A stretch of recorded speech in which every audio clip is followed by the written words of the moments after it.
Welcome back to the Easy PG Chemistry. In this video, we are going to discuss about the topic dienone-phenol rearrangement. So, the name itself indicates that we should have to convert the dienone to phenol and in the presence of sulfuric acid.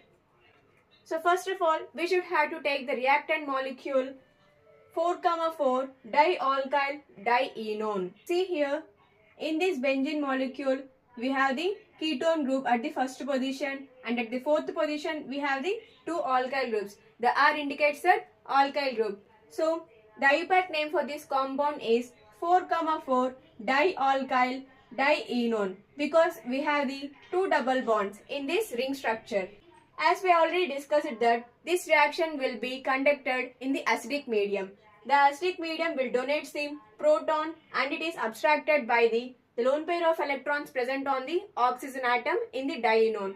So after the abstraction of H plus by the lone pair of electrons on the oxygen atom, the O will get the positive charge as it loses the lone pair of electrons to get bonded with the hydrogen. So to compensate the deficiency, we should have to shift this bond towards the oxygen and then this carbon will get the positive charge. So to compensate that deficiency, we should have to shift this bond towards the positive charged carbon. Then we will get the bond here and this carbon will loses the bond and it gets the positive charge.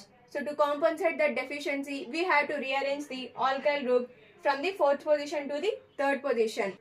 After the rearrangement, it will form this molecule which have the deficiency at the fourth position. So to compensate the deficiency, as we have the hydrogen at the third position, we eliminate the hydrogen as H plus and this bond will shift towards the fourth position. After the elimination of H plus, which is also called as the dehydrogenation, it will form the alkyl substituted phenol. The IUPAC name for this compound is 3,4 dialkyl phenol. As we have the alkyl group at third and fourth positions, the IUPAC name for this compound is 3,4 dialkyl phenol. So guys, if this video was helpful for you, please don't forget to subscribe. Thank you for watching. Bye bye.